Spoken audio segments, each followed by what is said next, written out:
സർക്കാർ office DFO office, അതും ഇന്നലെ അവധി ദിവസമാണ്. ആ അവധി ദിവസത്തിൽ പൂട്ടിക്കിടക്കുന്ന ഒരു സർക്കാർ ഓഫീസ് ഒരു പ്രതിഷേധത്തിന്റെ ഭാഗമായി അടിച്ച് പൊളിച്ച് നശിപ്പിക്കുകയാണ്. അതിനൊരു MLA നേതൃത്വം നൽകുകയാണ്. ഈ തരത്തിലുള്ള പ്രവണതകൾ വന്നു കഴിഞ്ഞിട്ടുണ്ടെന്നുണ്ടെങ്കിൽ നാട്ടിൽ അരാജകത്വം ഉണ്ടാവും. യാതൊരു വിധത്തിലുള്ള നിയമവാഴ്ചയും ഇല്ലാത്ത സ്ഥിതിവിശേഷം വരുമല്ലോ. ഇവിടെ നിയമപരമായ നടപടികൾ മാത്രമാണ് ഇതിന്റെ ഭാഗമായിട്ട് നടന്നിട്ടുള്ളത്. ഇതിലൊരു ഗൂഢാലോചനയുടെയും പ്രശ്നം ഇതിനകത്ത് ഉദിക്കുന്നില്ല. ഇത്രയധികം പോലീസ് ഉദ്യോഗസ്ഥരെയൊക്കെ എത്തിച്ചുകൊണ്ട് അത്രത്തോളം അറസ്റ്റിന്റെ ആവശ്യമുണ്ടായിരുന്നു. എനിക്കൊരു തന്നെ വിളിച്ചു പറഞ്ഞിട്ടുണ്ടെങ്കിൽ തന്നെ തൽശേഷം ഹാജരുമാകുമായിരുന്നില്ല എന്നുള്ളതാണ് അൻവർ ചോദിക്കുന്നത്. അല്ല, രാത്രി നിങ്ങളെല്ലാവരുടെയും സാന്നിധ്യത്തിലാണല്ലോ പോലീസ് വന്ന് നോട്ടീസ് നൽകി അർദ്ധരാത്രിയോളം കൊണ്ടുപോയത് അദ്ദേഹം തന്നെയല്ലേ?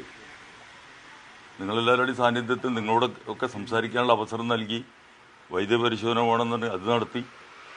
എല്ലാ സാവകാശങ്ങളും എടുത്തുകൊണ്ടാണ് ആ നടപടികൾ പൂർത്തിയാക്കിയതെന്നുള്ളതാണ് നിങ്ങളുടെ എല്ലാവരും കൊടുത്തിട്ടുള്ള ചാനലിലൂടെ നമ്മളെല്ലാവരും കണ്ടിട്ടുള്ളത്.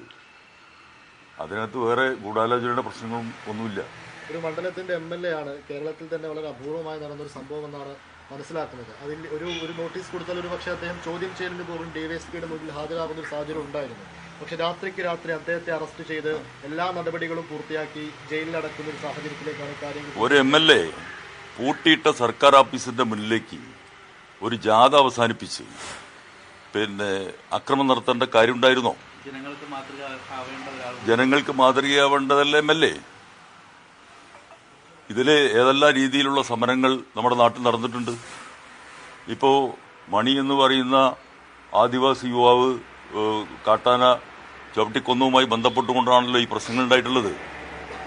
ഇത്തരം സംഭവങ്ങൾ കേരളത്തിൽ ഇത് ആദ്യത്തേതല്ല. ഒട്ടനവധി സംഭവവികാസങ്ങൾ ഉണ്ടായിട്ടുണ്ട്.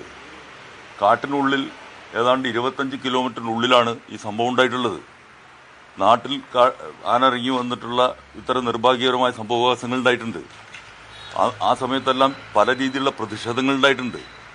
പക്ഷെ ആ പ്രതിഷേധങ്ങളിൽ എവിടെയും തന്നെ ഇത്തരത്തിൽ പൂട്ടിയിട്ട സർക്കാർ ഓഫീസിൽ DFO ഓഫീസിൽ പോയിട്ട് അക്രമം നടത്തി ഇറങ്ങുന്ന ഒരു സാഹചര്യം ഉണ്ടായിട്ടില്ല. ഒരു MLAയും ഇത്തരത്തിലുള്ള പ്രവർത്തനങ്ങൾക്ക് നേതൃത്വം കൊടുത്തിട്ടില്ല.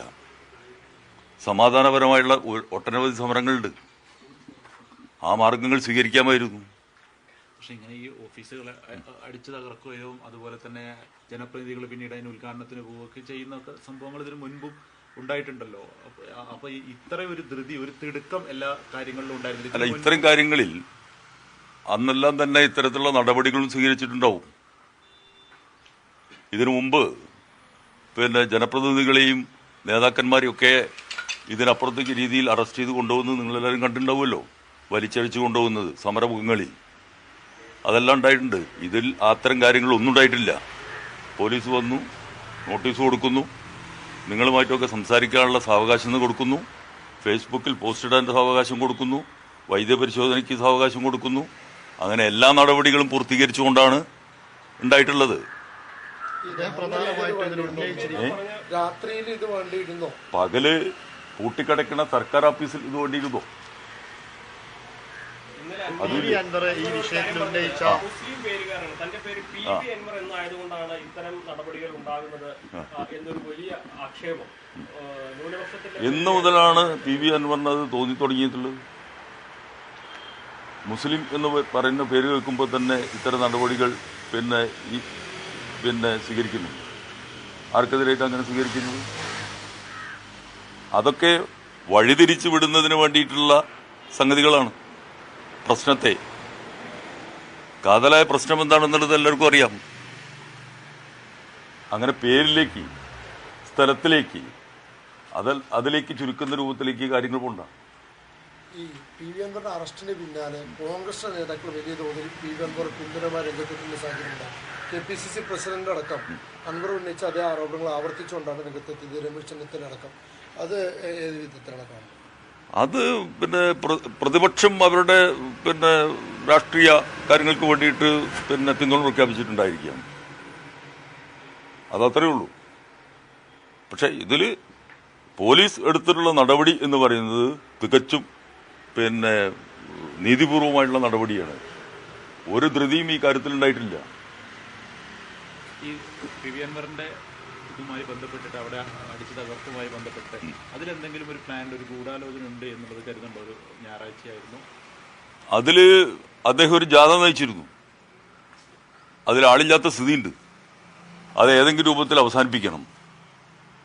ആ അവസാനിപ്പിക്കുന്നതിന് അദ്ദേഹം കണ്ടെത്തിയിട്ടുള്ളൊരു മാർഗമാണിത്. അദ്ദേഹം ഈ CPM വിട്ട് ഒരു DMK എന്ന സംവിധാനവുമായി മുന്നോട്ട് പോകുന്ന സാഹചര്യത്തിൽ അദ്ദേഹത്തിന്റെ കൂടെ ആൾ കുറവാണെന്നുള്ള ആ രൂപത്തിൽ തന്നെയാണ് അതിനെ വിലയിരുത്തപ്പെടുന്നത്. പക്ഷേ ഇപ്പം ജയിലിൽ പോകുന്നു, ഇനിയൊരു കരുത്തനായ രാഷ്ട്രീയക്കാരനായി അദ്ദേഹം പുറത്തു വരുമോ? അങ്ങനെ തോന്നുന്നുണ്ടോ? അദ്ദേഹം കരുത്തനായിട്ട് പാർട്ടിക്കെതിരായിട്ട് ഉയർന്നു വരും എന്നുള്ളതാണല്ലോ എല്ലാവരും പ്രതീക്ഷിച്ചിരുന്നത്. അതുണ്ടായിട്ടില്ലല്ലോ. എന്താണ് ഉണ്ടായതെന്നുള്ളത് കണ്ടിട്ടുണ്ടല്ലോ. ഇതോടുകൂടിയിട്ടുണ്ടാവൂ കൂട്ടിക്കിടക്കുന്ന ഒരു സർക്കാർ ഓഫീസ് പൊളിച്ചുകൊണ്ട് ഒരു ജനകീയ നേതാവായിട്ട് മാറുമോ? ഇല്ലല്ലോ. അദ്ദേഹം ഇന്നലെ ഉന്നയിച്ച മറ്റൊരു പ്രധാനപ്പെട്ട ആരോപണം, അതായത് ഈ മണി എന്നാൾ മരിച്ച സമയത്ത് പോസ്റ്റ്മോർട്ടം നടപടികൾ വൈകുന്നു, ഈ രൂപത്തിലുള്ള കാര്യങ്ങളൊക്കെ ആയിരുന്നു സർക്കാരിനെതിരെ AK ശശീന്ദ്രൻ പറഞ്ഞ കാര്യങ്ങൾക്കെതിരെയൊക്കെ അദ്ദേഹം പറയുന്നുണ്ടായിരുന്നു. അദ്ദേഹത്തിന്റെ ആരോപണങ്ങളിൽ കഴമ്പുണ്ടെന്ന് തോന്നുന്നുണ്ടോ? അദ്ദേഹത്തിന്റെ ആരോപണങ്ങളിൽ ഒരു കഴമ്പുമില്ല. പറഞ്ഞല്ലോ ഞാൻ, 25 കിലോമീറ്ററിനുള്ളിലാണ് ഈ സംഭവം ഉണ്ടായിട്ടുള്ളത്. സാധ്യമായ കാര്യങ്ങളെല്ലാം അതിനകത്ത് നടന്നിട്ടുണ്ട്. അദ്ദേഹം ഞാൻ നേരത്തെ സൂചിപ്പിച്ചല്ലോ, അദ്ദേഹത്തിന്റെ ജാഥ അവസാനിപ്പിക്കണം. അതിന് കണ്ടെത്തിയിട്ടുള്ളൊരു മാർഗം, അല്ലെങ്കിൽ മറ്റുള്ള സമര മാർഗങ്ങൾ സ്വീകരിക്കാം. ഞാൻ പറഞ്ഞല്ലോ, കേരളത്തിൽ ഇത് ആദ്യമായിട്ടുള്ളൊരു സംഭവമല്ല. ഇതിനു മുമ്പും ഇതിന് സമാനമായിട്ടുള്ള നാട്ടിലിറങ്ങി വന്യമൃഗങ്ങൾ ആക്രമണം നടത്തിയിട്ടുള്ള സംഭവങ്ങളുണ്ട്. അതിലെല്ലാം തന്നെ പ്രതിഷേധങ്ങളുണ്ടായിട്ടുണ്ട്, നമ്മൾ കണ്ടിട്ടുണ്ടല്ലോ. പക്ഷെ ഇത്തരത്തിലുള്ള പ്രതിഷേധം ആദ്യമായിട്ടാണ്. ഈ പ്രതിഷേധങ്ങൾ ഈ രീതിയിൽ മുന്നോട്ട് കൊണ്ടുപോയിട്ടുണ്ടെന്നുണ്ടെങ്കിൽ നാട്ടിൽ നിയമവാഴ്ച ഇല്ലാതെയാവും, അരാജകത്വത്തിലേക്ക് പോകും. അത് മാതൃകാപരമായി ഒരു MLA സ്വീകരിക്കേണ്ട നടപടി ഇതായിരുന്നില്ല.